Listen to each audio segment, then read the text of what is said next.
UFC Fight Night Noche is this Saturday night. And if you like making money, you've come to the right place. In this video, I'm going to be giving you guys my 3 favorite underdog bets for UFC Fight Night Noche, Lopes versus Silva. Before we go ahead and get into it, hit the like button, hit the subscribe button, and let's get into the recap of last weekend's underdogs. So last weekend in Paris, we did amazing on underdog picks. I went 2 for 3. The third pick was Patricio Pitbull. Unfortunately, that fight got canceled, but we got the first and my most confident underdog completely right. They destroyed in their fights and they did very well and made it look easy as underdogs. So the first one that we hit was Rinat Fakhretdinov at plus 100. I thought these odds were a little weird because Rinat had been on such a big win streak. I know a lot of the fights were fraudulent, but he is pretty good. He was scrappy, and Gustafsson just came running at him with bombs and was just throwing all sorts of weird combinations. And it was just a matter of time before Rinat caught him, and he caught him very early and hurt Gustafsson early and just laid down an onslaught of shots up against the fence and finished Gustafsson in round 1 in like 30 seconds. Very quick finish for Rinat Fakhretdinov, and good for him to finally get a finish. Showed lots of respect after the fight. You love to see it. Even though Fakhretdinov has robbed some guys, he's very respectful. And we cast this plus 100. I hope you guys bet on Fakhretdinov. Easy win. A lot of people were on Gustafsson. Everybody seemed to be on Gustafsson. And I was just like, I don't know about this. Rinat is 23-1. Hadn't lost in years and years and years and years and years. And if it did go the distance, I had a feeling that Rinat would probably get the nod, So we got him with an early finish, but he probably would have gotten the nod if it was a decision. There you go. Fakhretdinov plus 100. We cashed that one out. Then I had Patricio Pitbull. Unfortunately, that fight got canceled. Maybe Patricio would have won. Maybe would have lost. We don't know. And maybe that fight will get rescheduled with Keita Losen. But Pitbull seems like he's a little bit of a bitch. I mean, he didn't give Keita that chance to still fight, even if he was going to pay him more, even if he was going to get more money because Keita missed weight. Like, he just didn't want to. So, there's like a video that came out and Pitbull just looks like a terrible dude, honestly. So fuck Pitbull, whatever. But we got the main event, my favorite underdog of the night. Correct, Imavov plus 110. Come on, man. Come on. Every single French fighter won the card. After BSD subbed Rufy, I hammered Imavov moneyline. I just knew the aura was gone of the fighting. There's a second Rufy tap to BSD in the co-main event. And I knew this. I knew this coming into this fight card. I knew Imavov was the better striker, and if he could shut down the takedowns like he has been and like he did against Brendan Allen, after Brendan Allen shot that initial takedown in that first round, I was like, I think Caio Borralho is a worse grappler than Brendan Allen. And I had a feeling that Imavov was going to shut down the takedowns and just keep this standing, and he's called the sniper for a reason. He outboxed Caio Borralho for 5 rounds with relative ease, man. There was a couple suspicious eye pokes at the end of the fight, but Imavov had a clean fight nonetheless. Won 4 of 5. I think he won 4 out of the 5 rounds. They gave him a 50-45, which is kind of crazy, but Imavov won it clear. The second I heard, 49, I think I heard 50-45. Anyways, the second we heard the scorecards come out, it was clear that we knew Imavov won. So easy, plus 110. Nasruddin Imavov decision. He gets it done. And we cast both underdog picks that were, on the card last weekend, the Paris that I picked. So we did well last weekend. I think we're going to do good this weekend at UFC Noche Fight Night in San Antonio. My first underdog, my least confident, but still a confident underdog. My first underdog of the night for UFC Fight Night Noche is going to be Jesus Aguilar at plus 170. He's fighting Luis Gurul, and this is a position where I think Jesus Aguilar does well against fighters that are his size, that are his build, that he can kind of bully around a little bit, that aren't super long, lengthy strikers or long, lengthy grapplers like his last 2 losses. Jesus Aguilar's last 2 losses are to Rafael Estevam, I think, and to Tatsuro Taira. 2 long, lengthy grapplers who are going to get Jesus to the ground and just kind of bully him, and that's what they did in the fight, to be honest. Jesus does have a tendency to jump guillotine a bit too much, but it has paid off quite a lot, and he's fighting Luis Gurul, who got fraud checked by Ode Osborne. I mean, I wouldn't even call it a fraud checking, honestly. I picked Ode in that fight. I thought Luis Gurul wasn't ready for the UFC, and I still don't think he's ready for the UFC.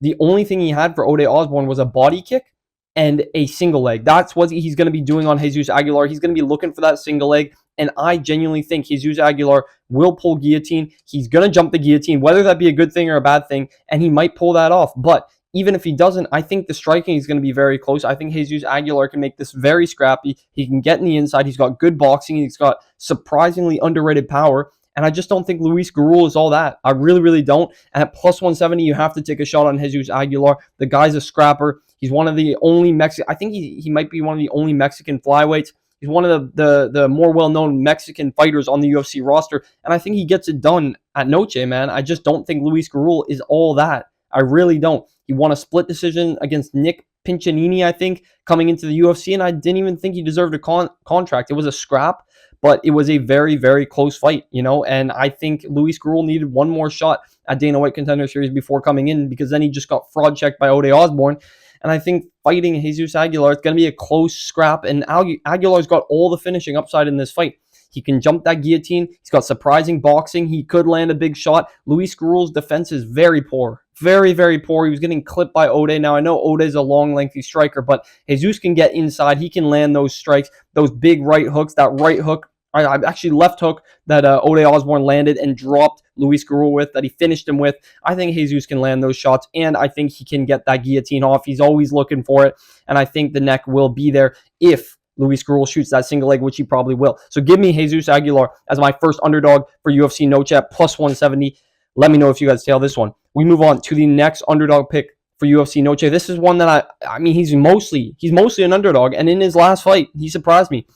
Quang Bang Lee, plus 110, an absolute scrapper. Quang Lee always comes and he always brings a fight. In his last one, he beat Ilia Toptoro, well known as Gaston Bolanos. Subbed him in the second round with a rear naked choke, put him completely unconscious. Really, really good win for Quang Lee. And his two fights before that were scraps, very close fights. He had the knockout loss to Xiao Long, but that was a close scrap. And Quang Lee kind of hesitated to grapple. He didn't grapple as much as he could have, but when Quang Lee wants to grapple, he will do so, and he will take your back with ease. He got Xiao Long's back, he got Gaston Bolanos' back, and he also got Chris Gutierrez's back in his first fight in the UFC. He came in on short notice, fought Chris Gutierrez, and had a very close fight with him. Obviously he got his legs chopped a little bit throughout that fight. That's just what Chris Gutierrez does, but Quang Lee kept it competitive. In the second round, he took Gutierrez down, had a lot of top control time on him, had a lot of ground strikes on him, and Quang Lee can mix it up everywhere. He's become a much better striker in his last one. He outstruck Gaston Bolanos for as long as the fight lasted. He's looked a lot better in the boxing, in the kickboxing, in the Muay Thai, and his grappling's always been good. And he's fighting a guy in Santiago Luna who's making his UFC debut undefeated in front of a live crowd with a bunch of pressure, being the Mexican Independence Day card that's in San Antonio. There's going to be a lot of pressure. Santiago Luna does have a good finishing record. He can finish fights. I just don't see him subbing Quang Lee. That's Santiago Luna's path to victory, is submission. He can get some knockouts, but I don't see him knocking out Quang Lee. Quang Lee's chin is not terrible. He had a 3-round scrap with Xiao Long, and Xiao Long landed a big right hand, dropped Quang Lee, and finished him. But I don't see Santiago Luna landing a big shot like that. And I think the grappling will be canceled out, and Quang Lee will be the better striker. So give me Quang Lee at plus 110. I think he can win a decision. I think he could win a submission or a knockout. And if it does go to the ground, I trust that Quang Lee will be defensively sound to keep his chin tucked, get out of the bad position, get back to the feet where he will be the better striker. So give me Quang Lee at plus 110. He's a scrapper. He's a dog. He's the epitome of an underdog, and that's why we take these guys. Plus 110 for an underdog and a scrapper like Quang Lee. Give it to me all day. That is my next most confident underdog. My most confident underdog for UFC Fight Night Noche is going to be an absolute dog through and through. Diego Ferreira, plus 100 as my favorite underdog of the week. He's fighting a guy in Alexander Hernandez who has an up and down career. I know Diego Ferreira is now 40 years old, and usually I would fade these 40-year-old guys, but Diego ages like a fine wine. This guy is aging to perfection. Diego Ferreira is coming off great. He's coming off that loss to Grant Dawson where he got grappled for 3 rounds. But before that, he was coming off back-to-back great knockout wins. The one over Johnson where he flatline KO'd him like the Josh Emmett KO. Disgustingly brutal knockout over Johnson, who showed that he still got it against an up-and-coming Daniel Zellhuber. And then he had that knockout against a guy in Rebecki, who is a dangerous dude himself, who is cracking Diego early. I think Diego Ferreira's chin has always been good. I think it's still good. I think his striking is still good, and his grappling is very underrated. And he's fighting Alexander Hernandez, who, just got a flash knockout over Chase Hooper, which made him the favorite. But if this fight wasn't after that Chase Hooper knockout, I think Diego Ferreira would be a decent size favorite.